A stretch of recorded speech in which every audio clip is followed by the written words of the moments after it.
भारतीय बैंकों में हजारों करोड़ रुपए ऐसे पड़े हैं जिनका कोई दावेदार नहीं है।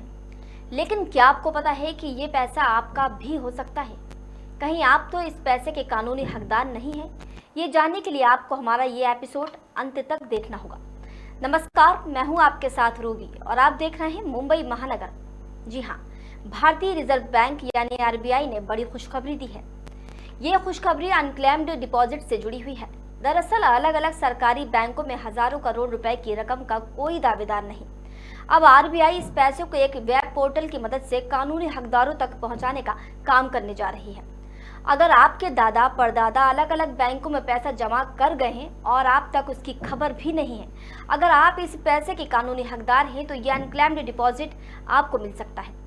रिजर्व बैंक के गवर्नर शक्तिकांत दास ने नए वित्त वर्ष की पहली एमपीसी बैठक के नतीजों का ऐलान करते हुए इस संबंध में जानकारी शेयर की है।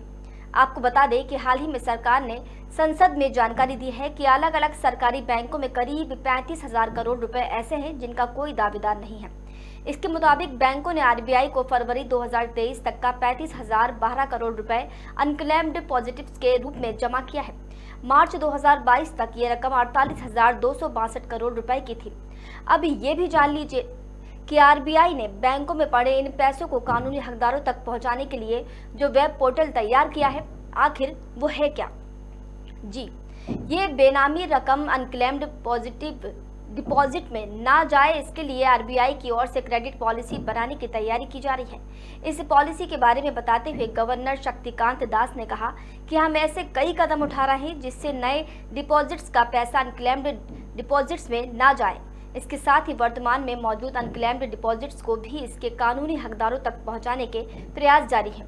उन्होंने आगे जानकारी देते हुए कहा कि इस तरह के डिपॉजिट और इसके डिपॉजिटर या लाभार्थी के आंकड़ों के लिए केंद्रीय बैंक ने आर्टिफिशियल इंटेलिजेंस टूल्स की मदद से डिजाइन किया गया एक वेब पोर्टल तैयार किया है। इससे अनक्लेम्ड डिपॉजिट्स को लेकर सही इनपुट के साथ साथ अलग बैंकों के डिपॉजिट की जानकारी मिल सकेगी। अब ये भी जान लीजिए कि आखिर अनक्लेम्ड डिपॉजिट्स होता क्या है।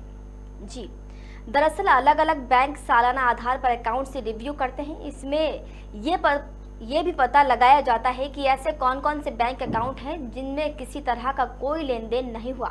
जब किसी डिपॉजिटर्स की ओर से बीते 10 साल के दौरान किसी अकाउंट में ना तो कोई फंड डाला जाता है और ना ही इसमें से कोई रकम निकाली जाती है, तो इस दौरान अकाउंट में पड़ी रकम को अनक्लेम्ड डिपॉजिट माना जाता है। इसके बाद बैंक इन ग्राहकों से संपर्क करने की कोशिश भी करते हैं। इस पूरी प्रक्रिया में जिन अकाउंट में जमा राशि का कोई दावेदार नहीं होता, तो बैंकों की ओर से आरबीआई को इसकी जानकारी दी जाती है। इसके बाद यह unclaimed depositor education and awareness fund में ट्रांसफर कर दिया जाता है। इस तरह के डिपॉजिट्स को लेकर आरबीआई अवेयरनेस कैंपेन चलाता रहता है, जिससे इसके कानूनी हकदारों का पता लगाया जा सके। बता दें कि इस तरह के अनक्लेम्ड डिपॉजिट बढ़ने के कई कारण भी हैं। इनमें से कुछ का जिक्र करें तो डिपॉजिटर की मौत हो गई हो और इसका नॉमिनी दस्तावेजों में दर्ज ना होने से उस अकाउंट में जमा रकम का कोई दावेदार नहीं मिलता। तो आपको हमारी ये जानकारी कैसी लगी, हमें कमेंट करके जरूर बताएं। साथ ही वीडियो को लाइक, शेयर और ऐसे ही महत्वपूर्ण जानकारी के लिए चैनल को सब्सक्राइब जरूर कीजिए। मिलते हैं अगले वीडियो में एक नई जानकारी के साथ। तब तक दीजिए मुझे इजाजत। नमस्कार।